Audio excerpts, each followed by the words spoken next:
us about that.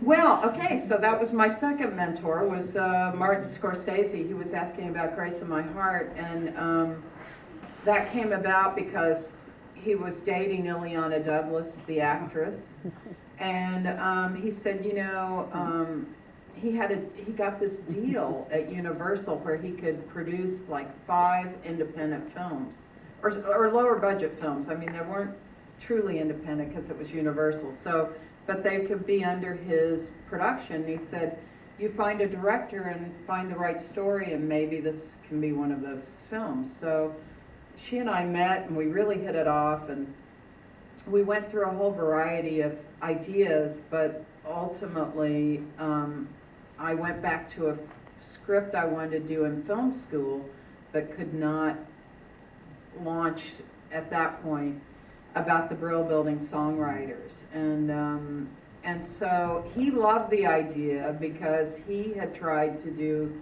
a film about Lieber and Stoller and couldn't quite crack the story. So for him it was like, and they had met at the Brill Building. I didn't even know this, but it's a post-production facility now, but at the time it was, in the early 60s, it was where all the songwriting, Tim Panelli kind of thing took place. So before you guys brought us the Beatles, thank you.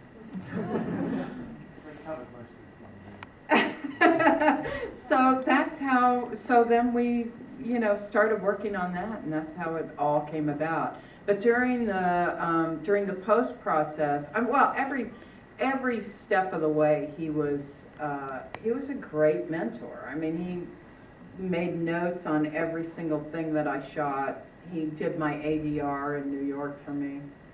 It was kind of crazy. At one point I was like calling Matt Dillon going, I'm sorry that I'm not there. I had a small child at home. And he was like, it's okay, Allison, I just wish you hadn't stuck me with this hack, Another film with a great score. Oh yeah, it was really, the music was kind of insane in that. It really, I kept thinking eventually we're going to get a bad song, and it never happened. Thank you.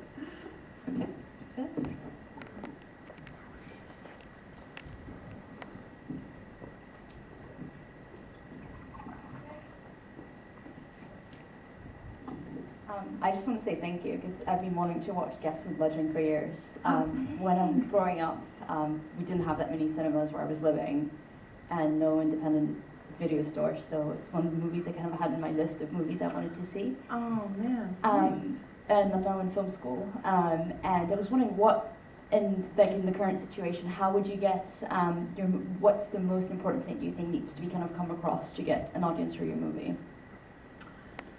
Well, it's hard now, isn't it? It's really hard to get people in theaters, but I think that again, I mean, my daughter and I have a festival that we do every summer.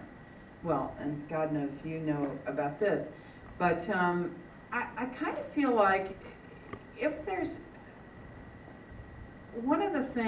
if there's something that they can't see anywhere else, I think that that's the key, is that, and this is again maybe going back to strong voice again. Like if you've got a voice that you're not going to see this unless you're not going to hear your voice unless I go see your movie, and eventually maybe I'll be able to see it on the internet. I most likely will, because we can see everything on the internet, but I'm not going to have that experience of going to see it. And so I think that you have to really beat the drum and know what audience you want, and you have to go after that audience, and you have to do that while you're making the movie. Like, you have to put in the actors that audience wants to see, and you have to put in the music that audience wants to hear. I mean, you really have to direct it right for them. I showed The Love Witch for my students.